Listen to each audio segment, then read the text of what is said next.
Welcome back to the Isis and Kehlin show. I'm your host, Isis. I'm Kehlin. And we're here to talk about short-term rentals in New Orleans. It's actually one of my favorite cities in the entire U.S. and world because I love the food, I love the culture, and I love the architecture. It's so many beautiful places. And then most of all, Kehlin loves beignets. Yes, I do.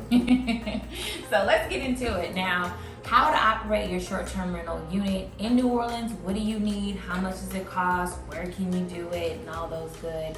So, what do you need to start your short-term rental empire in New Orleans? So you need 2 permits. The first permit that everyone needs is a short-term rental operator or owner permit.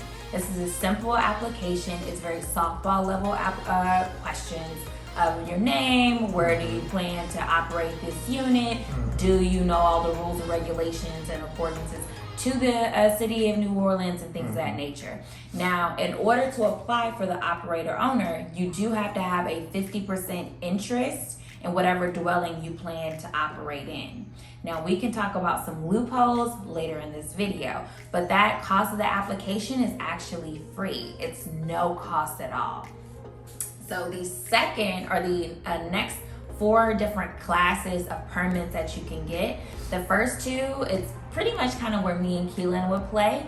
And it's in the partial residential short-term rental license. And then you have a residential small short-term rental license. Okay, the difference between the 2 is for the first one, let's say you just want to rent out your apartment, your single family home, your condo, or your townhome, then that's only a $250 fee. Okay. Did you hear me? $250. Look guys, it's going to take about $5,000 to set up the unit anyway. $250? It's worth it. It's worth it. That's worth it. That's worth it. I'm like, that's not expensive at all. So, and then the second one is the residential small permit unit, short-term rental license, right? This one is more so for a 4-plex. So let's say there's a dwelling that has 4 units. Traditionally, that's a 4-plex, or maybe it's 2 duplexes put together. You have to do what is called a small residential short-term license permit. Now that application is $500. Now in comparison to how much money you're making, again, not a lot of money to me in order to get started. And this is the new rules and kind of wave of short-term rentals if you want to kind of get into this business. So again, if you want to do 1 unit, condo, townhome, single family, $250. You want to do multiple units in like a 4-plex duplex, that's $500. Anywhere between 1 and 4 dwelling units is perfect for the small. Yeah. So now we're going to get into large and commercial size short-term rental permits.